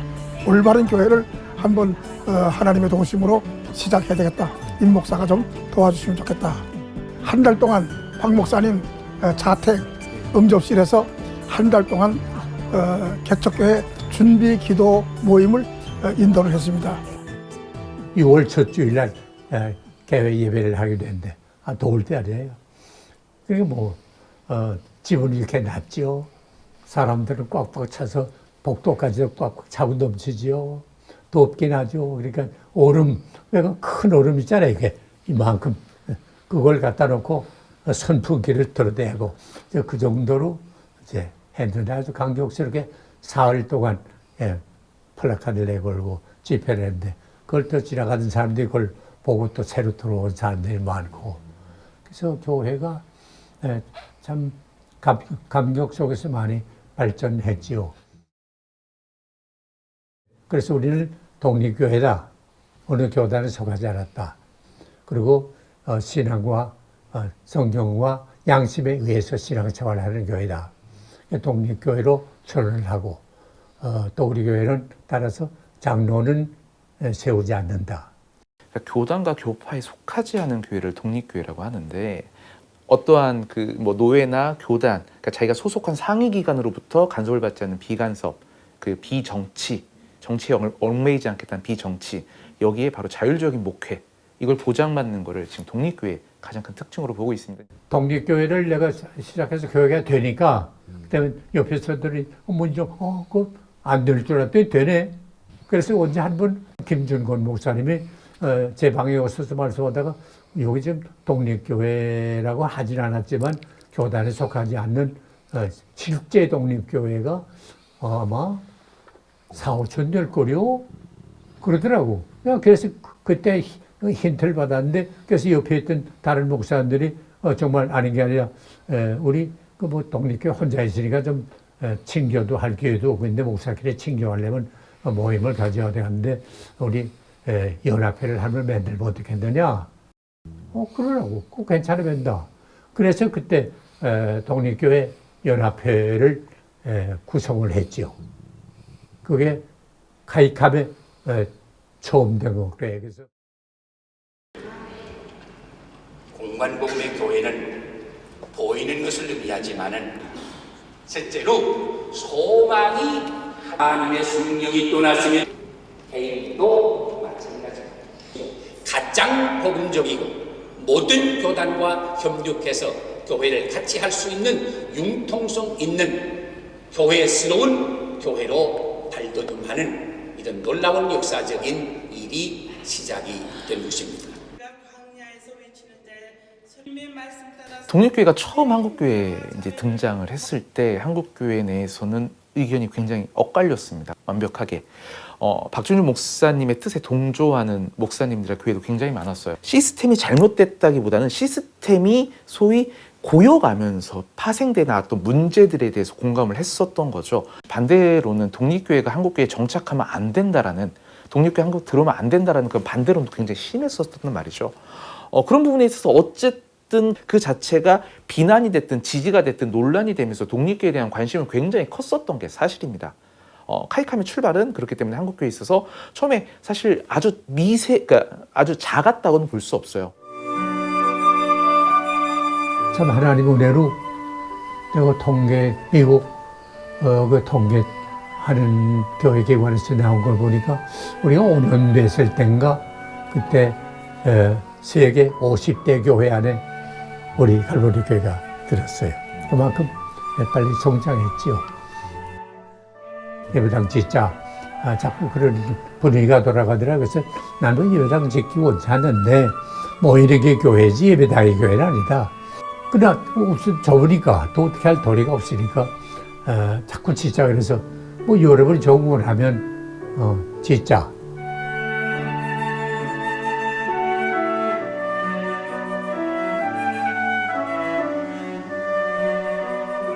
나는 그래 교인들 부담 주는 거 싫어. 그래서 교회가 부담 주면 어떡하나. 어떤 교회는 뭐 빚을 지고 뭐 한다 해서 빚 지고 할 필요까지 없는 거 아니. 하나님이 빚 지고 했다고 해서 크게 지었다 해서 뭐 칭찬할 거 아니니까 우리 형편에 맞게 하자. 들어다 보시면 이 앞에다가 뭐라고 말이 이렇게 써놨었죠. 입구 들어오자마자 그 자리 벽에 그 헌금하신 분들 명단만 쫙 있었어요. 있었고 그 다음에 이제 이 교회가 빚이 하나도 없는 거야. 제가 여쭤봤어요. 목사님 여기 지하 주차장 좀 파지요. 이게 주차장이 지하 주차장이 없어요 여기가. 파지요 그랬더니 그 이제 비용이 아마 그때 당시도 좀 더 많이 나갔던 모양이에요. 목사님이 우리 지하 주차장 파는데 이만큼 돈 걷자 왜 안 됐겠어요. 이것도 절제의 하나가 아닐까라는 생각을 저는 해요. 미국 집회 갔다 시카고 옆에 있는데 큰 교회, 아마 그 지역에서는 수만 명 모이는 큰 교회예요. 하여간 내 기억대로 주차장이 뭐 수천 대 쓸 것 같아요. 엄청 커요. 뭐 디즈니랜드 주차장의 문제가 아니야. 크게 앞이 뭐 멀리 보일 정도로. 그러면 이거 어떻게 운영하냐? 그랬더니 이 모든 걸 다 자원봉사자가 발렌티어로 한다 그러더라고요. 그래서 나 거기서 이제 영감을 받았죠. 나도 예배당 지면 세례 예배당 지면 이런 식으로 해야 되겠다 해서. 우리 교인들이 그때 목사님 처음 시도를 해가지고 이게 이사 와가지고 그걸 했거든요. 성도들 기쁨으로 전부 다 즐거운 마음을 서로 하려고 그랬어. 그래 다 조직을 딱 자기는 어디 하고 싶은데 하가지고 스스로 전부 다. 또 남자들도 여기 와서도 잘해요. 화장실 청소도 하고 뭐 다 교회 뭐 이런 강대상 모두 다 자기 스스로 자발적으로 해요. 그 계단이나 화장실을 닦는 걸 내가 보니까 무릎을 대고 골레를 방골레질하는 거죠. 똑같아요. 화장실에도 방골레질하는 것처럼 이렇게 닦더라고. 내가 평생을 내 잊지 못해요. 그만큼 정성껏 하고. 주인의식을 갖게 하시는 것 같아요. 목사님께서. 그냥 다른 사람이 이렇게 그냥 청소하고 뭐 이렇게 하면 주인의식이 없잖아요. 그냥 옆에서 이렇게 보고 관심도 별로 없고. 예, 그러니까 우리 본인 교인들이 전부 참여해서 화장실 청소 막 곳곳에 막 이렇게 하다 보면 애착이 생기잖아요. 주인의식이 있고. 예, 그래서 목사님 더 교회를 하나님을 사랑하는 마음을 우리를 갖게 하기 위해서 목사님께서 예, 그렇게 하셨던 것 같아요. 얼마나 교회를 사랑하는지 몰라요. 온 교인들이. 예, 그래서 갈보리 교회가 오늘날 이렇게 부흥한 그 한 가지 조건에도 들어간다고 봐요. 네.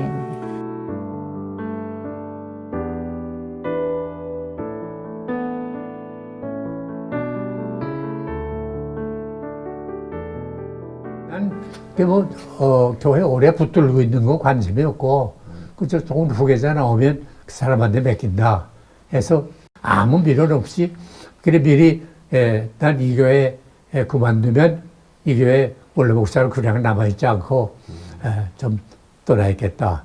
아유 엄청 서운했죠. 그때는 정말 갑자기 목사님 의논도 없었어요. 아무 그것도 없어요. 갑자기 설교 마치고 광고를 하는데 그 말씀을 하시더라고요. 그래서 너무 그날 막 눈물이 펑펑 났어요 저는.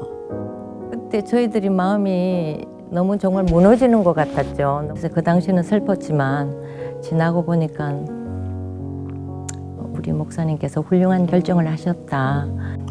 너무 슬펐어요. 근데 너무 슬펐는데 너무 좋았어요. 역시 박조준 목사님이시다. 그 자식들 놓고 목사님이 떠나실 때 그때 어떤 마음이셨어요?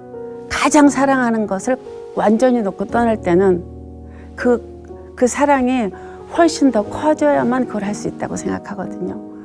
많이 서운했죠. 그리고 목사님이 가까이 계시면은 시어머니와 며느리 관계 같이 된다.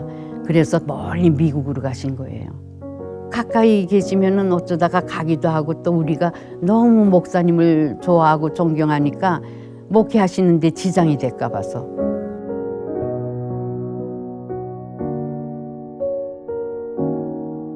은퇴 주일날 하고 월요일날 일이 다 싸가 월요일날 미국 떠났어요.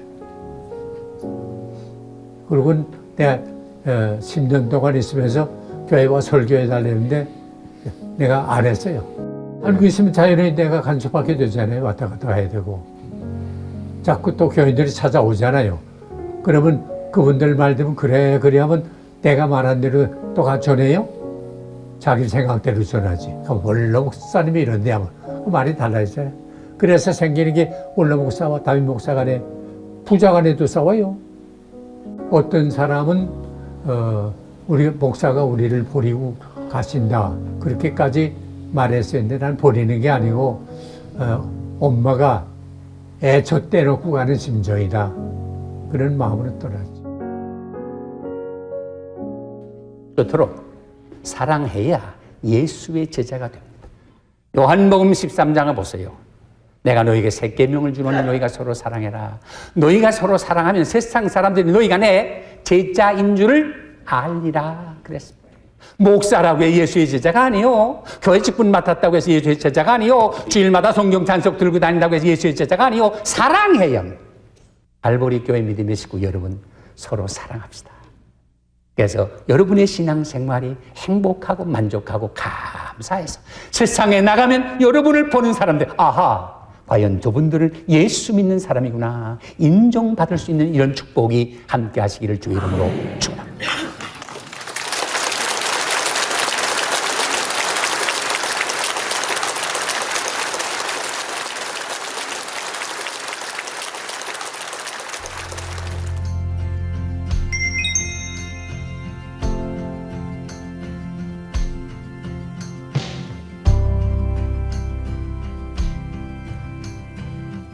국제 독립교회 연합회 소위 약칭 웨이크라고 하는 국제 독립교회 연합회를 새롭게 발족하게 되었습니다. 그 이유는 그 발기문에서 이렇게 언급되어 있는 것을 제가 인용했습니다. 가익함에 남아 계획할 수도 있고 또 그럴 명분도 있지만 추한 이권 다툼으로 비칠 수 있었기에 우리는 조용히 나와 무에서부터 새롭게 시작하고자 합니다. 하나님 중심, 말씀 중심, 교회 중심으로 하나님께서 주신 은사에 따라 자유롭게 목회하며 서로 협력하되 본래 교단 정치의 건전한 뜻을 벗어나 잘못 운영되고 있는 상당수 교단의 간섭과 통제와 정치에서 벗어난 독립적인 교회들의 아름다운 연합을 이루기를 원합니다. 개척 정신이 중요해요. 개척이 쉬운 거 아니잖아요. 보세요. 그래서 쉽게 말하면 하얀 눈이 이렇게 쌓였는데 그냥 가는 게 첫 발자국 뛰는 게 쉬워요? 어디가 길인지 모르잖아요. 잘못 뛰면 안 되잖아요. 힘들어요. 그러나 중요해요. 내가 발을 잘 디디면 다음 사람이 그것도 디디고 한 동안에 길이 나잖아요. 교회도 마찬가지예요. 어려워요. 오해도 받고 별하별 저 혼자 잘났냐 이거 다 당해요. 그러나 진리에만 든든히 서 있으면 그게 진리가 이겨요. 진리 편에 서야 돼요. 의의 편에 서야 돼요. 공의 하수처럼 그려야 돼. 이게 우리 사명이지.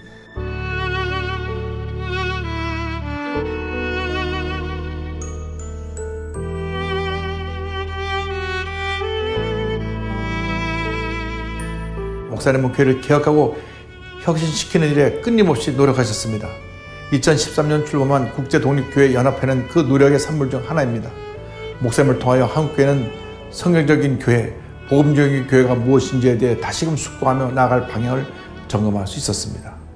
교회 연합과 일치, 그리고 좀 아까 말한 대로 규율과 제도권에 얽매이지 않으면서 소신껏 이렇게 목회할 수 있는 목회자들을 길러내야 되겠다. 그런 목적을 가지시고 설립을 했고, 교단이나 어떤 그 학벌이나 이런 것에서 전혀 관여 없이 그냥 순수하게 이렇게 친한 이런 관계로 접근을 해가지고 저도 마음속으로 박 목사님에 대한 부담을 안 가질 수 있는 계기가 됐죠. 신앙의 동질성을 이렇게 항상 느끼고 대화를 해도 항상 결론은 예수님 중심의 결론을 항상 우리가 냈으니까 거기에서 나는 항상 기쁨과 만족을 누릴 수가 있으니까 신앙도 동질적이고 생각도 동질적이구나 이런 느낌 속에서 박 목사님을 존경합니다. 국제독립교회연합회는 총회장을 뽑을 때 선거를 하지 않는다는 이 부분이 결국은 굉장히 저한테 와닿았습니다. 그래서 그 규모하고는 전 상관없이 그러한 순수한 신앙의 모습들을 이렇게 유지하려고 하는, 지켜나가려고 하는 이 단체 같으면 저는 소속되어도 좋겠다 이런 생각을 가지고 있었습니다. 국제독립교회연합회는 그러한 부분들, 그러니까 최고 상위법이라는 게 존재하지 않고 존중을 해주면서 또 목사님들이 얼마든지 같이 목회 교류를 하고 또 신학과 신학 연구를 통해서 서로 더 발전된 그런 성숙한 그리스도인을 추구할 수 있는 그런 건전한 모임이었기 때문에 또 목회자님들이 자유로운 만큼 그 자유를 누릴 수 있을 거라고 생각이 되거든요. 그러니까 움직임이 훨씬 더 역동적이라는 거죠. 이 독립교단의 취지가 개교의 중심, 교단의 중심이 아닌 개교의 각각 목사님의 능력에 따라서 얼마든지 운영해 나갈 수 있고 자유롭게 할 수 있다는 그 뜻이 굉장히 좋더라고요. 자율적으로 사역을 하게 만들어주는 그것이 이제 설립자의 취지입니다. 마음껏 설교하세요. 우리 정치 안 합니다. 교권 행사 없습니다. 경제적으로는 차별되고 없습니다. 그래서 저도 자율적으로 합니다. 자율적으로 재정적인 것도 흥금하고 하는 것이지 강요히 하는 건 전혀 없습니다. 웨이크는 사실은 그 안에서 자율적인 목회, 비간섭 그리고 비정치를 유지하면서도 거기에서 어쩌면 회원들 간에 기존 교단에서 할 수 있었던 유대감을 줄 수 있을까에 대한 고민을 상시적으로 해왔었습니다. 그 해오면서 결국은 그거를 어느 일정 부분 이뤄냈는데요. 이분들이 했던 것은 바로 목회자 교육이었었어요. 이제 더 어떻게 할 수가 없는 때예요. 막다른 골목이 이렇게 된 거예요. 이 모든 276명이라는 여기 선교, 그 가운데는 뭐 선장도 있고 백부장도 있고 선수도 있고 어떻게 하면 한국 교회가 목사님들이 좀 목회를 바로 하게 할 수 있겠나 하는 게 저의 간절한 마음이에요. 우리 후배 목사님들한테 내 솔직한 말이지만 전에는 교회 할 때는 어떻게 하면 내 교회 잘 할까 하는 마음밖에 거의 없었는데 이제는 그건 전혀 없고 어떻게 하면 우리 후배 목사님들이 목회답게 목사답게 잘 하실까 하는 그런 간절한 마음이 있어요. 내가 다른 사람보다 뭐 유능하다든지 뭐 유식하다든지 뭐 난 그건 없어야지만은 이렇게 진심으로 목회를 하면 목회는 잘 된다. 나는 이게 목회가 아닌가 하는 그 나의 신념이 있고 확신이 있어요. 박조준 목사님의 목회자상을 특별히 이제 예수 닮은 목회자상이라고 말할 수 있지 않느냐. 그럼 예수를 닮은 목회자는 뭐냐? 하나님의 사람이다. 하나님과 동행하는 신앙을 가지고 있다. 하나님을 전적으로 신뢰하는 것이다. 그렇게 해야만 제대로 목회를 할 수가 있고 그렇지 않으면 불행해진다. 이렇게 박 목사님은 목회 나눔에서 말씀하고 있습니다. 20절에서 하신 주님의 약속을 붙들고 두려움 없이 나가겠습니다. 하나님께서 사랑하시는 우리 달려가는 달림은 100m 단거리 선수가 아닙니다. 평생을 은퇴할 때까지 달려야 하는, 아니 은퇴 후에도 목사의 직분을 유지할 수 있는 마라톤 선수로서 끝까지 달려야 합니다. 힘들 때가 있습니다. 그러나 하나님이 주시는 힘으로 내게 능력 주시는 자 안에서 내가 능치 못할 것이 없다는 확신을 가지고 적극적으로 긍정적으로 잘 달리시기를 바랍니다. 예수님도 선교로 오셨는데 당신들이 섬김을 목회자는 오늘부터 목사 됐다고 우쭐거리지 말아라. 오늘부터 그냥 섬기는 날이다 이런 얘기를 해주시거든요. 목사들한테 이 안수할 때 한마디만 임팩트가 굉장히 강해요. 왜냐면 사람들이 막 안 받아보셔서 모르잖아. 목사 되는 날 이렇게 나 인생을 막 하나님께 바치고 열심히 막 이때 한마디 해주면은 굉장히 오래 가거든요.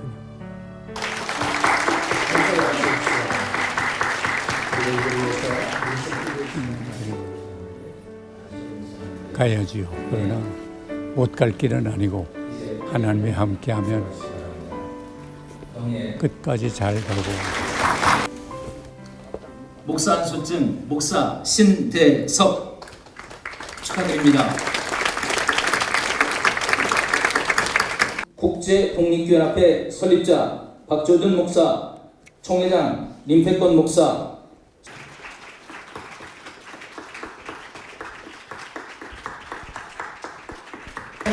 하나님의 부르심의 은혜가 너무 감사해서 눈물이 나면서 또 하나님이 함께 하시니 두려워하지 말고 나와 함께 가자 이렇게 말씀하시더라고요.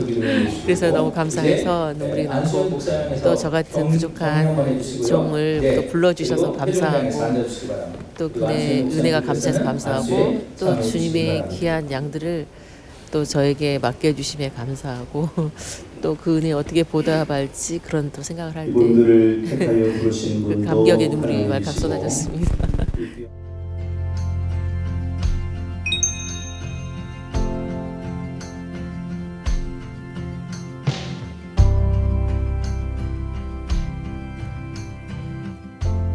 오늘까지 저는 다른 길 갈 수 있는 경우도 많았지만 하나님과 역사했기 때문에 목사 이외에는 다른 거 생각해 본 적이 없습니다.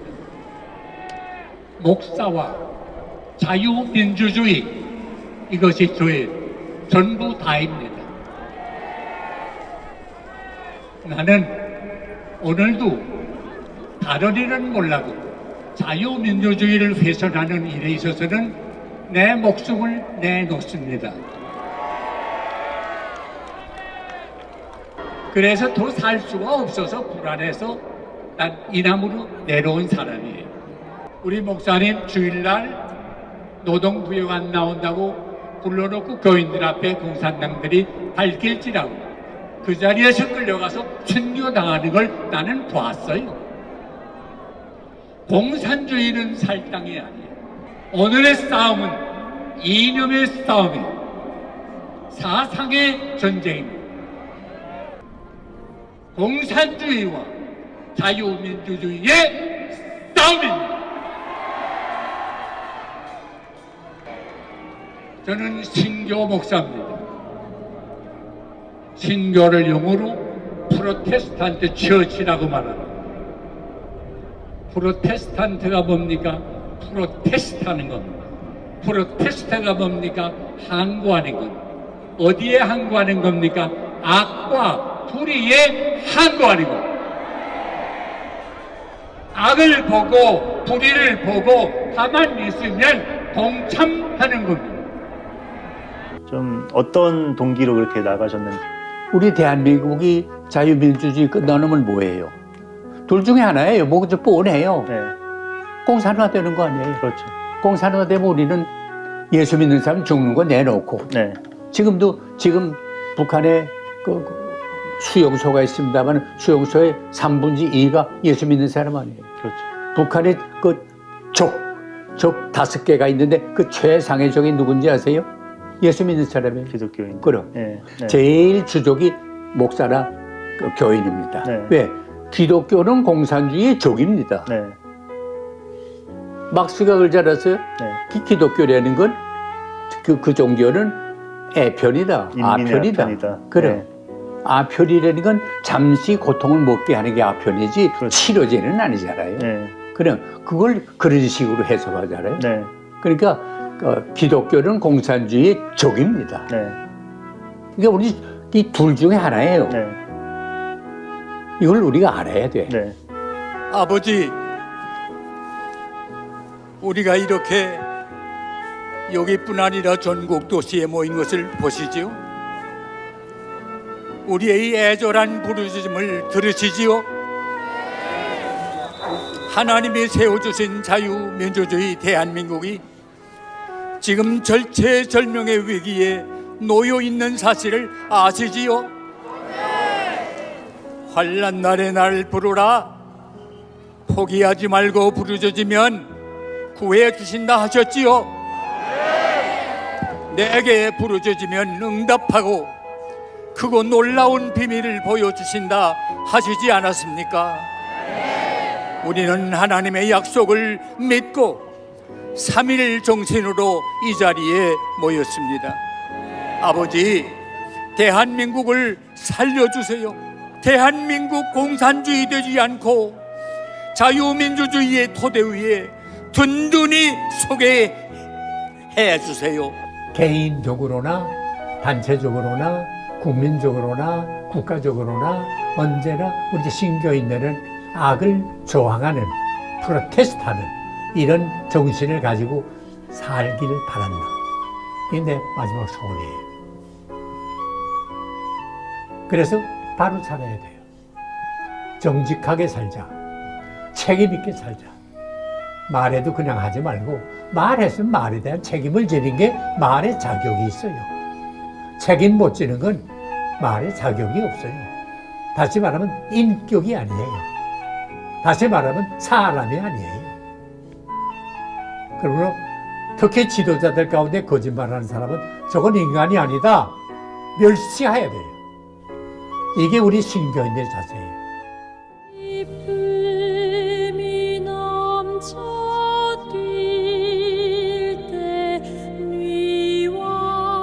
신학생이었던 저에게는 들리는 설교를 해주셨던 귀한 교계의 어른, 그리고 많은 시간이 흘러 제가 60이 되었을 때 제 삶의 아버지 같은 분으로 이렇게 목사님을 이렇게 추억하고 회고할 수 있다는 것이 후배에게 참 복된 일이고, 그리고 지금까지 그 자리를 지켜주신 박조준 목사님께 대한 감사한 마음이 있습니다.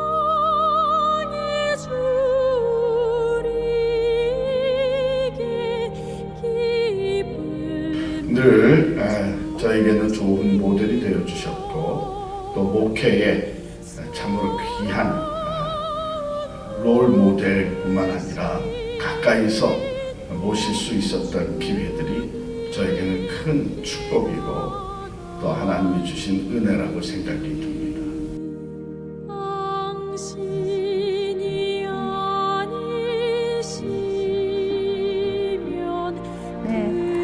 우리 교회에 오늘의 우리가 있기까지 이런 어른들의 신앙과 헌신과 이런 분들이 계셔서 우리가 오늘 있다라는 그런 생각을 합니다. 그래서 너무 마음이 이렇게 벅차고요. 우리 이 어른들, 우리 선진들의 이 신앙과 이런 것들이 오늘 많이 희석되고 있지만 오늘의 상황에서도 가장 중요하게 붙들고 계셨던 것들을 우리가 계속 이어가야 되겠다라는 생각을 다시금 해보고요. 오늘 말씀 중에서 정말 제가 굉장히 가슴에 다가왔던 것은 교단 중심의 이런 커다란 흐름들이 있잖아요. 그런 흐름에 휩쓸리지 않고 성경과 우리 기독교 신앙의 가장 중심이 되는 본질, 복음의 본질을 가장 붙들고 외로워도 그 길을 갔던 그런 부분들을 말씀해 주셨어요.